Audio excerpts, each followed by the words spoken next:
नमस्कार सर्वांचे आपल्या मराठी कथा लेखन स्टोरी या चॅनेलमध्ये स्वागत आहे. आज आपण अगम्य जंगल या कथेचा भाग दुसरा म्हणजेच अंतिम भाग पाहणार आहोत. याचे लेखक आहेत सुयश भोसले आणि भाग पहिला हा आधी आलेला आहे आणि त्याची लिंक डिस्क्रिप्शन बॉक्समध्ये दिलेली आहे. तिथे जाऊन तुम्ही चेक करू शकता. मागच्या भागात म्हणजेच पहिल्या भागात आपण पाहिलं की मला काहीच कळेना, कोण अलका? मला तर दिसली पण नाही, फक्त पैंजणांचा आवाज आला असं मी म्हणालो आणि तेवढ्यात खोलीच्या बाहेरून कोणाचा तरी मुसमुसून रडल्याचा मंद असा आवाज ऐकू येऊ लागला. कोणीतरी स्पुंदून व मुसमुसून मंद बारीक आवाजात रडत होतं. या वाड्यात एवढी भयानक शांतता होती की तो रडण्याचा आवाज ऐकून आमच्या काळजात धडकी भरली. सारं अंग शहारलं. आम्ही भीतीने थरथर कापू लागलो. तो रडण्याचा आवाज त्या अनामिकीर शांततेत खूपच भयावह वाटत होता. मी दबक्या आवाजात समोर बसलेल्या त्या चिंताग्रस्त माणसाला विचारलं, कोण रडत आहे वाड्यात? अलका, तो म्हणाला आणि झटकन पुन्हा कडाडून बाहेर वीज चमकली. तिच्या त्या भयान आवाजाने आम्हाला जोरात कांटाळ्या बसल्या. हृदयाची कंपने अतितीव्र झाली. सर्वजण अधिक भयभीत होऊन एकमेकांना चिटकून आणि बिलगून बसली आणि तो माणूस पुन्हा सांगू लागला, बघितलंसा ना, म्या तिचं नाव घेतलं की कशी ईद चमकून माझ्यावर गरजते ती. आओ रडते ती अलकाची माय, म्हणजे माझी कारभारीण. अलका ही आमची लेक आहे. लई गोड आणि गुणाची पोर होती ती. मी मध्येच म्हणालो, होती म्हणजे आता ती नाही आहे का? तो जरा त्याच्या भावना आवेग आवरत म्हणाला, होती म्हणजे ती गेली, मेली. त्या 5व्या टेकडीवरून पडून डोसक्यावर आपटून आकाला मार लागून गेली, मेली ती. तेव्हापासून माझी कारभारीण दर सांजेला तिच्यासाठी गोडधोड करती. ती येणार म्हणून आस लावून बसती, पण ती येत नाही. तवा असं रातच्याला मुसमुसत रडत बसतीया. आम्ही त्याच्या तोंडून त्याचे ते भयानक दुःख ऐकून जरा विवळलोच, पण मी पुरता हादरलो. कारण 5व्या टेकडीपाशीच आम्ही सर्वजण पडलो होतो, आपटलो होतो आणि ती अलका पण तिथेच मेली होती, डोक्याला मार लागून. आणि मला ही नेमकी डोक्याच्या आकालाच आपटून जखम झाली होती. मी थोडक्यात बचावलो होतो, कारण आकाच्या शेजारीच म्हणजे डाव्या डोळ्यावरची भुई फाटून त्यातून रक्त ओसंडत होतं आणि तिथूनच मला एकट्याला तिच्या पैंजणांचा आवाज येऊ लागला होता. त्या विचाराने मी कमालीचा बिथरलो, भीतीने धास्तावलो. तेवढ्यात सम्या म्हणाला, कशी काय आणि कवा मेली हो तुमची अलका? झोपाळ्यावर बसलेला तो माणूस झोपाळ्यावरून खाली पाय सोडून पोरीच्या आठवणीने आलेला हुंदका आवरत रडक्या आवाजात ती कहाणी सांगू लागला. 20 वर्षाखालची गोष्ट आहे. म्या लगबगीने मोरगडाच्या तारामाचीवर कायतर झालं होतं म्हणून बिगीने चाललो होतो. पण आमची 5 वर्षांची अलका बरोबर यायचं म्हणून हट्ट करून रडत होती. पण मी तिला कारभारीणीच्या ताब्यात देऊन न बोलताच माचीच्या दिशेने धावत गेलो. माझ्या कारभारीने तिला दाव्याने वाड्यातल्या चौकात बांधून ठेवली, पण तो दावा हलका बांधला होता. अलकाने तो दावा सोडला व गपचूप वाड्यातून निसटली. 7व्या टेकडीला वळसा घालून मी 6वी टेकडी इवल्या पावलांनी चढली. मला आबा म्हणून हाक मारू लागली, पण म्या केव्हाच माचीवर पोहोचलो होतो. ती मला जंगलात हुडकू लागली. उन्हामुळं जमीन लई तापली होती. म्या तापल्या उन्हात माझी अलका अनवाणी नाजूक पायांनी मला केविलवाणी आबा म्हणून साद घालत होती. मी मातूर तिला एकटीला टाकून माचीकडे गेलो होतो आणि तिचे अनवाणी पाय भाजू लागले आणि 5व्या टेकडीवरून ती खाली कोसळली आणि मोठ्या धोंड्यावर आपटून माझी अलका माझ्यावर कायमची रुसून गेली, मेली. सूर्य अस्ताला जाताना मी काम आटपून माची उतरली आणि 4थी टेकडी उतरताना मला त्या पायथ्याच्या धोंड्यापाशी कोणाचं तरी लेकरू पडलेलं दिसलं. मी लगबगीने त्याच्या जवळून गेलो आणि बघतो तर काय, ते लेकरू माझंच होतं. त्या मोठ्या धोंड्यावर माझ्या नाजूक लेकराचं डोसकं फुटून सारी भुई रक्तबंबाळ झाली होती. तिचा पांढरा झबला रक्तानं माखला होता. माझी 5 वर्षांची गोरीपान अलका रक्ताच्या थारोळ्यात आणि उन्हाच्या तडाख्याने कालवंडली होती हो. आणि तवा मी एक आर्त टाहू फोडला आणि याच हातानं माझ्या अलकाला मी वाड्याच्या बाहेर अंगणात पुरली. तो अक्षरशः हुंदके देऊन ओक्साबोक्शी रडू लागला आम्हाला इवल्याशा अलकाचा तो करुण अंत ऐकून खूप वाईट वाटलं. खरंच त्या माणसाने खूप सोसलं होतं. आपल्या इवल्याशा लेकराला त्याने स्वतःच्या हाताने मूठ माती दिली होती. त्याचं ते दुःख ऐकून आमच्याही काळजात कालवलं, डोळ्यात पाणी तरारलं. त्या रडणाऱ्या माणसानेही त्याचा हुंदका आवरला. डोळे पुसले व आम्हाला म्हणाला, जाऊ द्या, जे झालं ते झालं. माझं गुणी लेकरू देवाला लई प्यारं वाटलं. त्याने तिला वर बोलावलं आणि माझी अलका माझ्यावर रुसून कायमची देवाघरी गेली. तुम्ही झोपा, मी माझ्या कारभारणीला समजावून सांगायला जातो, असं म्हणून तो खोलीच्या बाहेर जायला निघाला. मी मध्येच त्यांना थांबवत म्हणालो, तुमचं नाव काय आहे हो? सर्जेराव खोपडे पाटील, हे नाव सांगून तो निघून गेला. सर्वांच्या डोळ्यात हळूहळू झोप उतरू लागली व तिघे काहीतरी कुजबुजत अखेरीस झोपी गेले. त्यामुळे त्या खोलीत पुन्हा एक अनामिक शांतता पसरली. ती भयान शांतता खायला उठत होती आणि त्याच शांततेत माझ्या मनात अनेक प्रश्नाची वादळी उठू लागली. मला झोप येईना. अनेक शंका कुशंकांनी माझं मन सैरभैर झालं. हे रावाचं जंगलाचं रहस्य काय? या जंगलात हा वाडा कसा काय? हा सर्जेराव इथे कसा काय? व याची मुलगी अलका व तिच्या पैंजणाचा आवाज मलाच एकट्याला का ऐकू आला? अशा चित्रविचित्र प्रश्नांनी माझं मन हेलावू लागलं व हळूहळू माझ्याही डोळ्यात झोप उतरली आणि मी अगदी गाढ झोपी गेलो. 3-3.5 तासांनी मी झोपेत असतानाच माझ्या अंगातून घामाच्या धारा वाहू लागल्या. भयानक गरम होऊ लागलं. माझी चुळबुळ वाढली, नव्हे सर्वांचीच वाढली. हळूहळू खालची जमीन पोळू लागली. वरून गरम धग जाणवू लागली. आम्हा सर्वांनाच गाढ झोपेत असल्यामुळे काहीच कळेनासे झाले की नक्की काय होते. तेवढ्यात आम्हाला चटके बसू लागले. कोणीतरी आम्हाला गरम तप्त तव्यावर ठेवल्यासारखे वाटू लागले. ते तप्त चटके वाढले. तेवढ्यात सर्वच जण अंग चोळीत धाडकन उठले. मी डोळे उघडले तर खोलीत काळाकुट्ट बुडूक अंधार. आम्हाला खोलीतलं काहीच दिसेना. मी डोळे चोळले आणि कळलं, खोलीत सगळीकडे धूर पसरला आहे. त्या धुराने आमच्या डोळ्यात आग पडली व वरून जाळ लागल्याप्रमाणे गरम धग येऊ लागली. आमची झोप उडाली. मला वाटलं वाड्यात कुठंतरी आग लागली आहे. त्यामुळे आम्ही भयकंपित होऊन त्या खोलीच्या बाहेर आलो.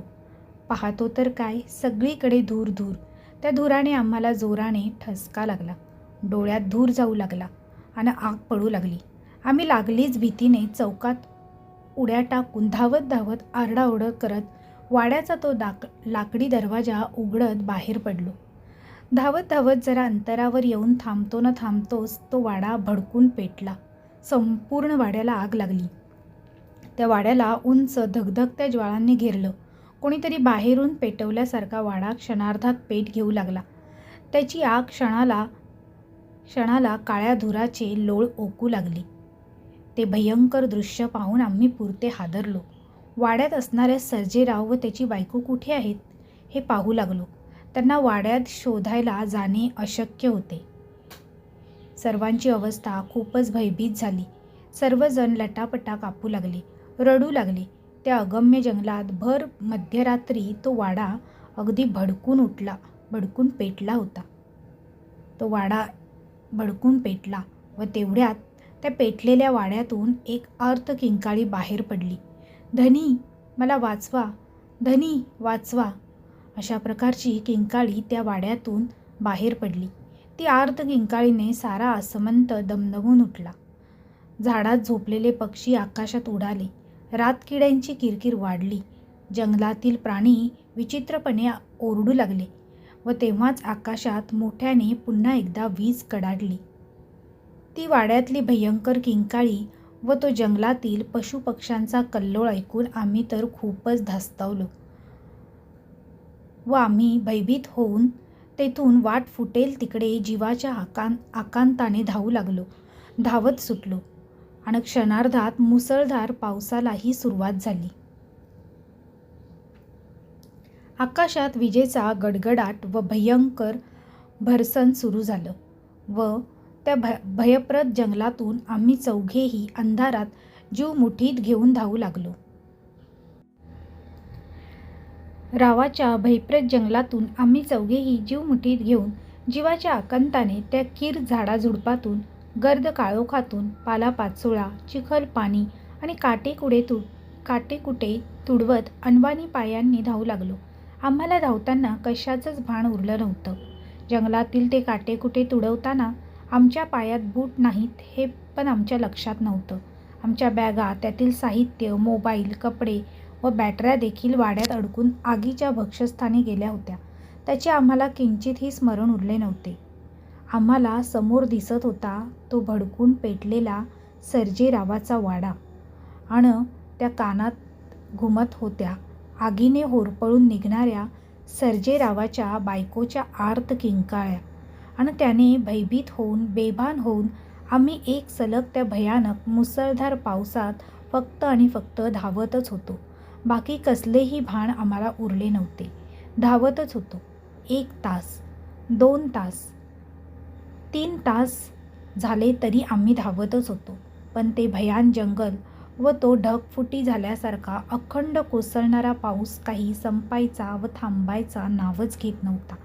आम्ही त्या मुसळधार पावसात नखशिखांत चिंब भिजलो होतो. आम्ही धावून धावून पुरते थकलो होतो. त्या भयान पावसाच्या गारव्यातही आमच्या नाकातून व तोंडातून उष्ण श्वास बाहेर पडत होता. सलग 3 तास पावसात चिंब भिजूनही आमच्या अंगातून गरम वाफा निघत होत्या. धावून धावून शरीर कमालीचे तप्त झाले होते. 3 तासानंतर हळूहळू अंधार ओसरू लागला. पूर्वेला उजाडू लागलो. पावसाची गतीही मंदावली. तरी पण आमच्या हृदयाची कंपने अति तीव्रच होती. काळजाची धडधड ही तशीच अखंड गतिमान होती. काही क्षणात लख्ख उजाडलं. सूर्य उगवला, पण त्याची किरणे आमच्यापर्यंत पोहोचत नव्हती, कारण तेवढं ते गर्द घनदाट जंगल होतं. सूर्याच्या त्या उजेडात आम्हाला एक पायवाट टेकडीवर घेऊन जाताना दिसली. आमच्या रडकुंडीला आलेला चेहरा जरा आनंदला. आम्ही मग ती वाट चढायला लागलो. धाप लागत होती. प्रत्येकाच्या तोंडातून एक चिकट लाळ बाहेर पडू लागली. त्यात रक्त होतं.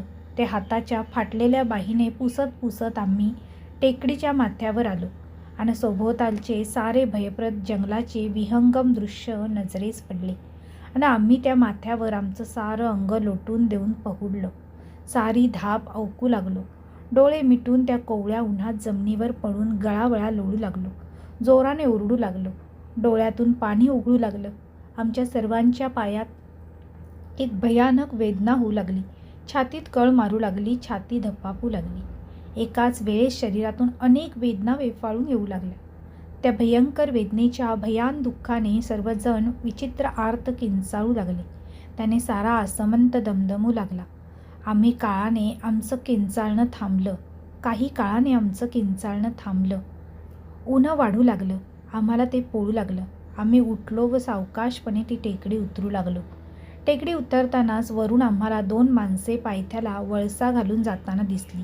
त्यांना बघून आम्ही जोराजोरात ओरडू लागलो. पळत पळत ती टेकडी उतरू लागलो.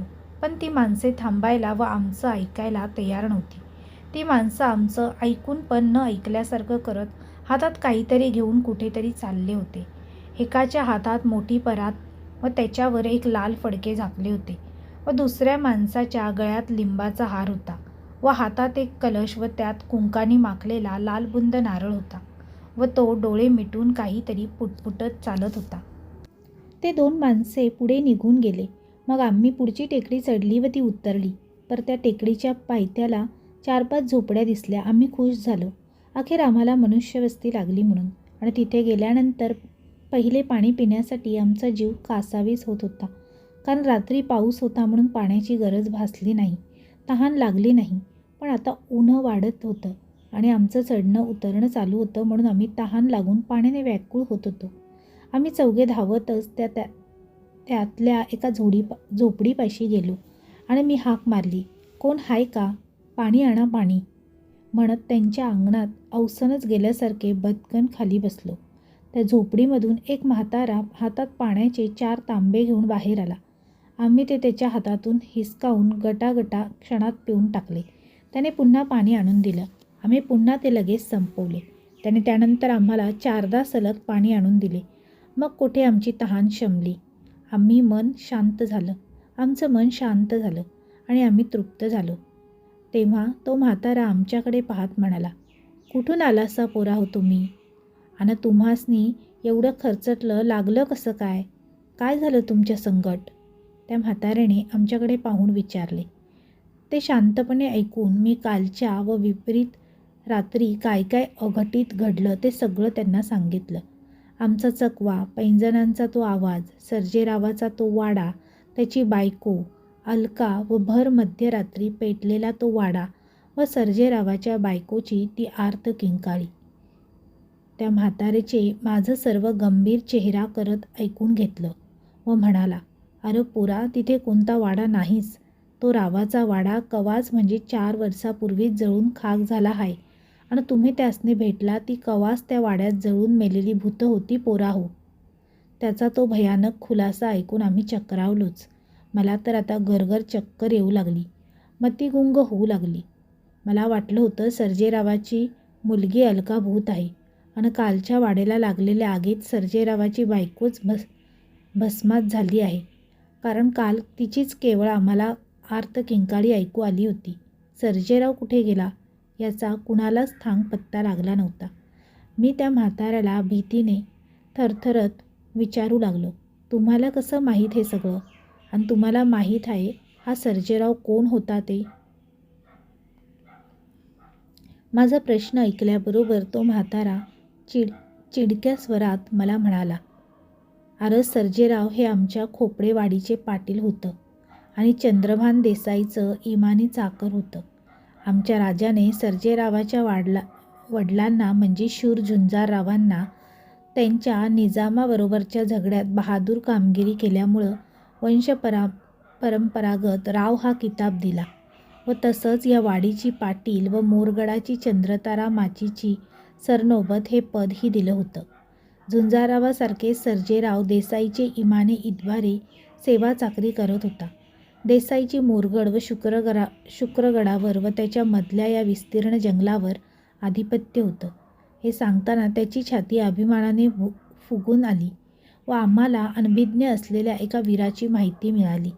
आमचाही ऊर भरून आला, कारण याच निधड्या छातीच्या वीराच्या आत्म्याला आम्ही भेटलो होतो, त्याच्याशी आम्ही बोललो होतो.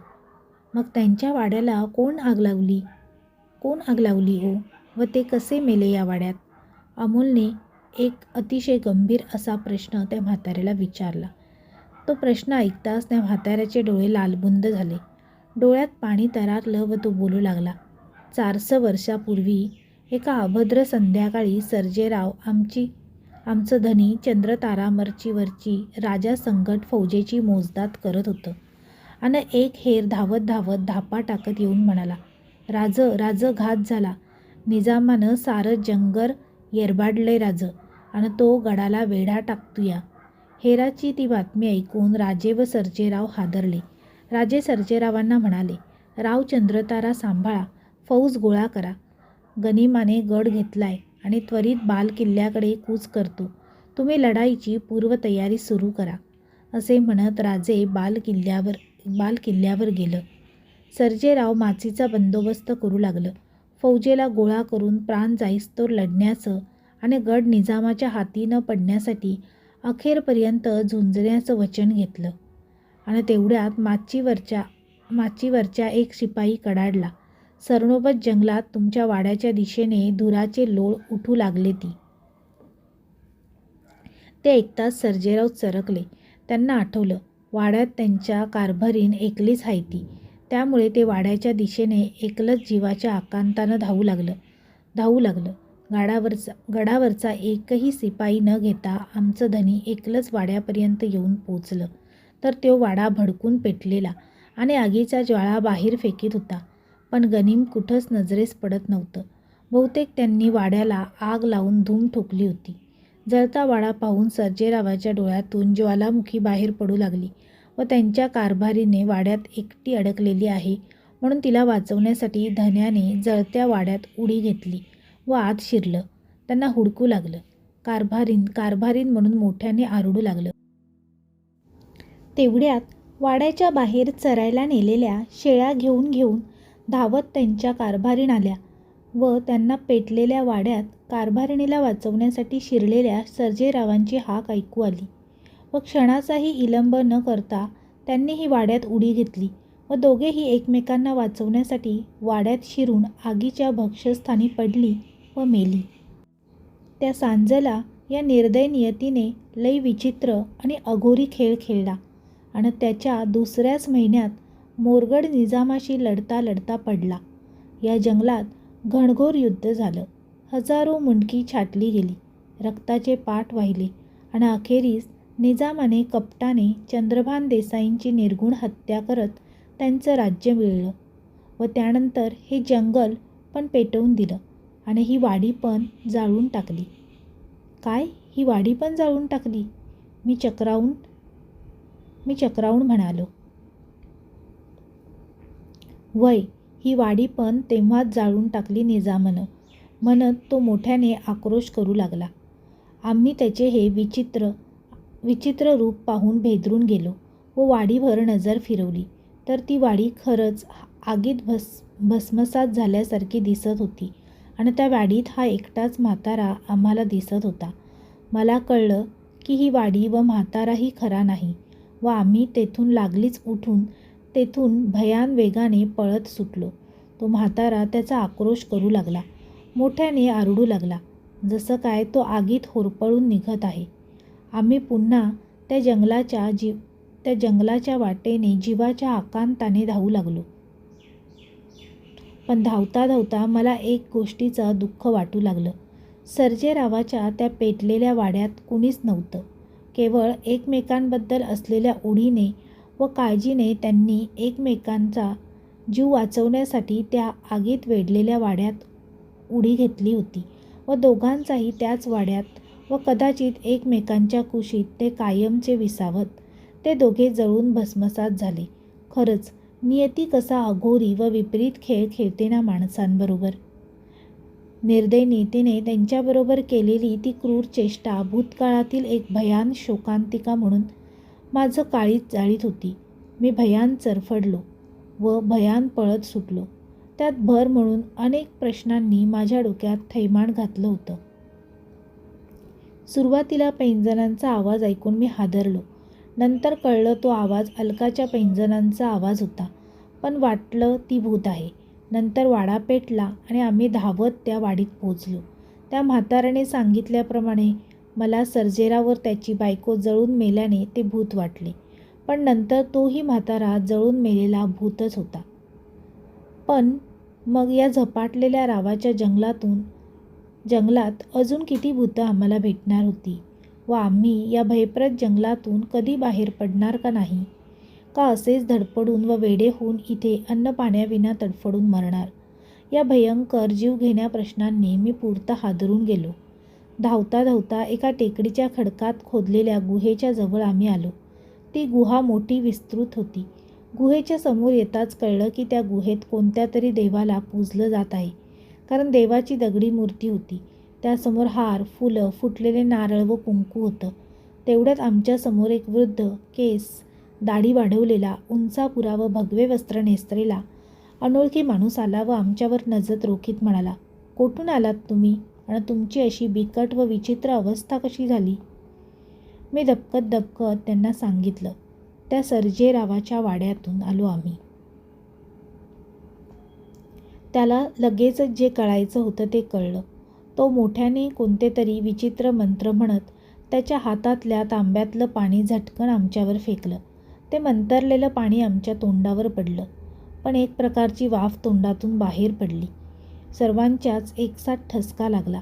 पण लगेच त्या माणसाने मंत्र म्हणत त्याचे मळवट भरून देवाचं कुंकू लावलं व म्हणाला, "देवासमोर लोटांगण घालून नाक घासा." आम्ही त्याचं ऐकून त्या देवासमोर लोटांगण घासून नाक घासलं. हे सगळं एवढ्या वेगानं घडलं की मला काहीच कळलं नाही व तो वृद्ध माणूस आम्हा सर्वांना उद्देशून म्हणाला, "तुम्ही कालच्या रात्री तेथून कसे सुखरूप आलात? हेच माझ्यासाठी एक मोठं कोडं आहे, कारण काल होती सर्वपित्री अमावस्या." "म्हणजे?" मी म्हणालो. त्यावर तो म्हणाला, "अरे पोरा, सर्वपित्री अमावस्या म्हणजे आपण आपल्या अज्ञात मरण पावलेल्या पूर्वजांना जेवण घालतो आणि त्या रात्री ते अज्ञात पूर्वज ते जेवणासाठी मिळालेल्या ठिकाणी अवतरतात. आम्ही कालच सर्जेरावाच्या वाड्यात ते पुरणपोळीचं गोड जेवण दाखवलं होतं." तो म्हणाला. तो माणूस माझ्याकडे बघत बघत असं म्हणाला. काय? मीही विचारलं. काय? म्हणत मी जोरात किंचाळलोही. म्हणजे आम्ही कालच्या रात्री ते पुरणपोळीचं जेवण जेवलो, ते तुम्ही ठेवलेलं त्या अज्ञात मेलेल्या आत्म्याचं होतं. मीही किंचाळून ओरडून विचारलं आणि मला भिरभिरीच आली. मी मटकण खाली बसलो. पुढे मी म्हणालो, सकाळी सकाळी आम्हाला 2 माणसं काहीतरी घेऊन त्या वाड्याकडे जाताना दिसली होती. सम्या म्हणाला. हो, मीच त्यांना ते घेऊन तिकडे पाठवलं होतं. ते त्या आत्म्याच्या शांतीसाठी आहे, जे आम्ही सर्व पित्रे अमावस्याला देतो. तो वृद्ध माणूस आम्हाला म्हणाला. ते जाऊ द्या. तुम्ही आम्हाला या जंगलातून लवकरात लवकर बाहेर काढा व मुख्य वाटेवर आणून सोडा. सागर त्या माणसाला बोलला. चला माझ्या पाठीमागे चला, तो वृद्ध माणूस म्हणाला आणि एवढेच वाक्य बोलून तो चालू लागला. आम्ही त्याच्या पाठीमागे जंगल वाट तुडवत हळूहळू जंगलातून ओसाड माळ रानावर आलो. काही वेळाने एका डांबरी रस्त्यावर येऊन आम्ही पोहोचलो. मी त्याला धन्यवाद म्हणालो व हात जोडले. त्याने डोळे मिटले व उजवा हात हृदयावर ठेवला व काहीतरी तो मनातल्या मनात पुटपुटला. गाडी आली वे गाडी आली म्हणत बाकीचे तिघे उड्या मारू लागले, गोंधळ घालू लागले. मी त्या तिघांकडे बघून परत त्या वृद्ध माणसाकडे बघायला मान फिरवली तर तो तिथे नव्हताच. तो अदृश्य झाला होता, गायब झाला होता तो. मी पुन्हा चक्रावलो व हादरलो व गरागर सर्वत्र मान फिरवत माझी नजर त्या माणसाला शोधू लागली, पण तो कुठेही दिसत नव्हता. आणि तेवढ्यात एक आवाज आला. चल की बे, बस गाडीत. एका छोट्या टेम्पोमध्ये बसत ते तिघे मला बोलवत होते. मग मी त्यात चढलो. एकवार त्या अगम्य गर्द जंगल झाडींना पाहून घेतलं व डोळे मिटले. वर पुन्हा तो जळता वाडा डोळ्यासमोर प्रकटला व त्यात होरपळून निघणाऱ्या सर्जेरावाच्या बायकोची आर्त किंकाळीही माझ्या कानात घुमली. मी खाडकन डोळे उघडले तेव्हा गाडी चालू झाली होती आणि ते रावाचं अगम्य जंगल मागे पडू लागलं होतं. ते दृश्य पाहून मी एकदाचा सुटकेचा एक दीर्घ निश्वास सोडला. समाप्त. तर मित्रमैत्रिणींनो, ही छोटीशी कथा तुम्हाला कशी वाटली हे कमेंटद्वारे कमेंट करून नक्की कळवा. कथा आवडली असेल तर तुमच्या मित्रपरिवारांसोबत शेअर करायला विसरू नका. ही कथा आवडली असेल तर व्हिडिओला लाईक करा आणि शेअर करा. त्याचप्रमाणे आमचा मराठी कथालेखन स्टोरी हा चॅनल आवडला असेल तर चॅनेलला सबस्क्राईब करायला विसरू नका. तसेच बेल आयकॉनवर ओकेवर सेट करा, जेणेकरून तुम्हाला नवनवीन व्हिडिओचे नोटिफिकेशन लगेचच मिळतील. पुन्हा भेटूया अशीच एक नवीन आणि छानशी सुंदर कथा घेऊन. तोपर्यंत सर्वांना धन्यवाद. Bye bye.